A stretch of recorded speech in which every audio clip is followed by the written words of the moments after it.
Bienvenidos al proyecto UDI@, programa ofrecido por la Universidad de Antioquia a través de la Facultad de Ingeniería.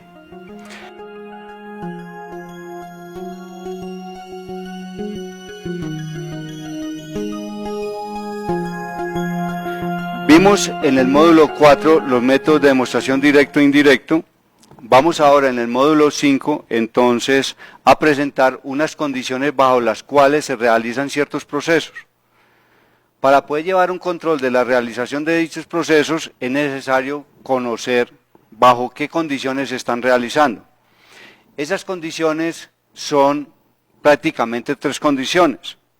La condición de suficiencia, o sea, de ser suficiente sin ser necesario, pero no necesario. La condición de necesario, pero no suficiente. Y la condición de suficiencia y necesario. Vamos a mirar cada una de estas. La condición de suficiencia para la realización de un acontecimiento, de un suceso, de un proceso, es una circunstancia en cuya presencia el acontecimiento se cumple. Pero eso no indica que la realización del acontecimiento del suceso sea indispensable.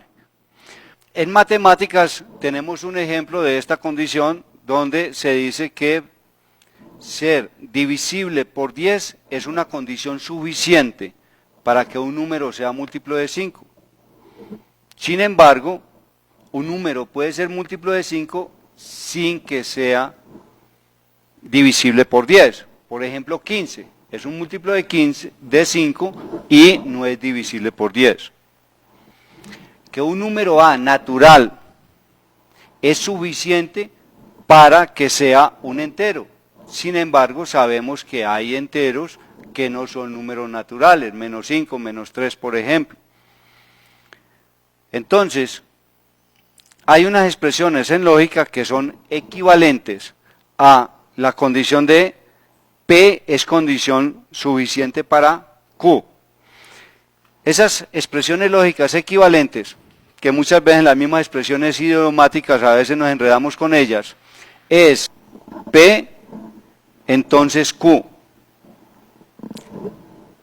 Si no Q, entonces no P. P únicamente si Q. Solo si Q, entonces P. Tenemos entonces ahora lo que es una condición necesaria. Una condición necesaria es aquella cuyo cumplimiento es indispensable para que el acontecimiento se produzca. La ausencia determina la no realización del suceso, o sea que si no está presente no se realiza el suceso, pero su presencia tampoco indica que el suceso se lleve a efecto. Por ejemplo, estar en presencia de oxígeno es una condición necesaria para que se produzca la combustión. Pero sabemos que así exista el oxígeno, no necesariamente se da la combustión. Entonces es una condición que es necesaria, pero no es suficiente, tienen que haber otros factores. Si nos metemos un poquito a la geometría, y posiblemente han trabajado este concepto, la definición de polígonos regulares dice que polígono regular es aquel que es equilátero y es equiángulo, como está en el mapa conceptual. Entonces, que el polígono tenga sus lados congruentes, es decir, que sea equilátero, es una condición necesaria para que sea regular, pero no es suficiente. ¿Por qué no es suficiente? Porque le faltarían los ángulos. Por ejemplo, el rombo, que tiene sus 4 lados congruentes, está cumpliendo con esa condición, pero sin embargo no es un polígono regular porque lógicamente le faltaría la condición de los ángulos. En la lógica, P es una condición necesaria para Q, tiene otras equivalencias. que son Q implica P, si no P implica no Q, Q únicamente si P, o sea que Q se da siempre y cuando se dé P, solo si P, entonces Q, y por último se da P si se da Q. Son entonces otras equivalencias lógicas que tenemos para esa condición necesaria, pero no suficiente. Vamos ahora a la tercera condición, y es que una condición que es a su vez suficiente y necesaria para que se realice un suceso, un proceso o un acontecimiento, se llama condición suficiente y necesaria. Un ejemplo de eso es, pues no tenemos, digamos, sino la teoría de los números reales. Si X es un número natural, es una condición suficiente y necesaria para que 2X sea un número positivo. Tenemos otro ejemplo que de todos modos en la secundaria se ha trabajado con frecuencia, y es lo siguiente, que si todo X que pertenezca a un conjunto A, ese X pertenece también a un conjunto B, entonces podemos decir de que A es un subconjunto de B. O sea que es una condición suficiente de que el X que pertenezca a A también debe pertenecer a B, y necesaria, porque o si no, entonces habrían elementos que no estarían contenidos. Entonces es una condición suficiente y necesaria para poder hablar de los subconjuntos. Hay expresiones que son equivalentes en lógica para dichas expresiones. Cuando tenemos una condición suficiente y necesaria, entonces en lógica hay expresiones equivalentes.